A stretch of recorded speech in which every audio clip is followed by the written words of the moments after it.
Ukraine रूस के बीच पिछले 4 सालों से चली आ रही जंग खत्म होने का नाम ही नहीं ले रही। लगातार दोनों देश एक दूसरे पर हमले करते हैं। बावजूद इसके अभी तक कोई देश यह युद्ध नहीं जीत सका। दोनों देश इतने सामर्थ्य वाले हैं कि कोई हार नहीं मानना चाहता।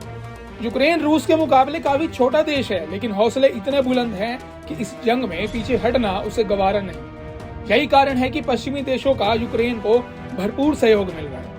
रूस यूक्रेन के बीच चल रही जंग की ताजा खबर सामने आई है। रूस ने यूक्रेन के खार्किव शहर पर मिसाइल दागी है, जहां एक और यूक्रेन के राष्ट्रपति व्लादिमीर ज़ेलेंस्की रूस के साथ शांति समझौता करने के लिए हर मुमकिन कोशिश कर रहे हैं। वहीं दूसरी तरफ रूस है जो अपनी हरकतों से बाज नहीं आ रहा। रूस ने यह हमला बीते शुक्रवार को किया। रूस ने यह हमला खार्किव के रिहायशी इलाके में किया, जहां एक बिल्डिंग ध्वस्त हो गई। वहीं इस मामले में कई लोगों के घायल होने की खबर आई है। इस हमले की जानकारी खुद यूक्रेन के राष्ट्रपति ज़ेलेंस्की ने दी है।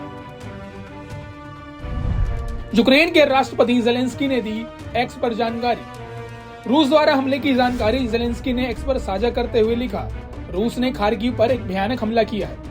शुरुआती रिपोर्ट से पता चलता है कि रूस ने 2 मिसाइलों से एक आम रिहायशी इलाके में हमला किया। इमारतों में से एक को बहुत ज्यादा नुकसान हुआ है। फिलहाल बचाव अभियान चल रहा है और सभी जरूरी सेवाएं मौके पर मौजूद हैं। इस हमले में हताहतों की सही संख्या अभी पता नहीं चली है।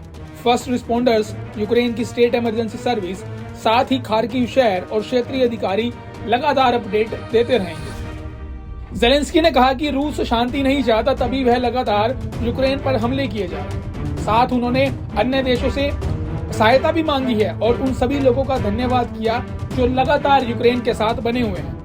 वहीं रूस की ओर से इसके विपरीत बयान जारी किए गए कि यह हमला उन्होंने नहीं किया।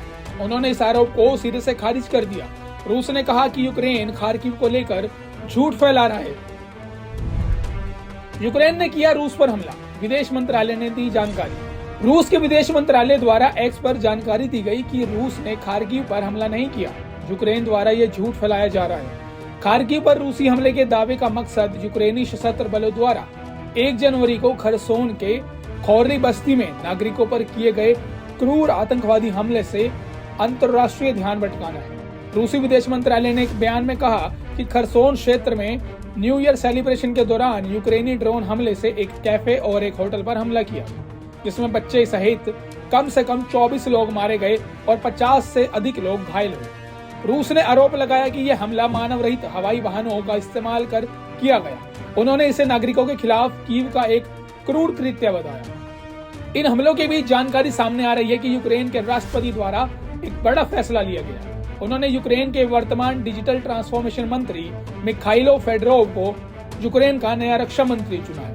महज 34 साल के फेडोरोव ने रूस यूक्रेन के दौरान ड्रोन तकनीक और साइबर सेफ्टी में अहम योगदान दिया। ज़ेलेंस्की का ऐसे वक्त पर यह कदम साबित करता है कि वह अपनी देश की सुरक्षा व्यवस्था में किसी प्रकार की कोताही नहीं बरतना चाहते। बहरहाल इस हमले को लेकर दोनों देश एक दूसरे पर आरोप प्रत्यारोप लगा रहे हैं, लेकिन एक बात तय है कि हमला कोई भी देश कर रहा हो, जान बेगुनाहों की जा रही है। सवाल खड़ा होता है कि अंतर्राष्ट्रीय संगठनों द्वारा प्रतिबंध लगाने के बावजूद भी रूस 4 साल से इस जंग में बना हुआ है। क्या यूएन मिलकर दोनों देशों के बीच सुलह करा पाएगा या फिर साल 2026 में भी यह लड़ाई जारी रहेगी?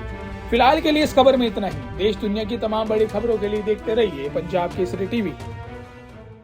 हमसे जुड़े रहने के लिए हमारे YouTube चैनल को सब्सक्राइब करें और नई वीडियो की नोटिफिकेशन के लिए बेल आइकॉन को दबाएं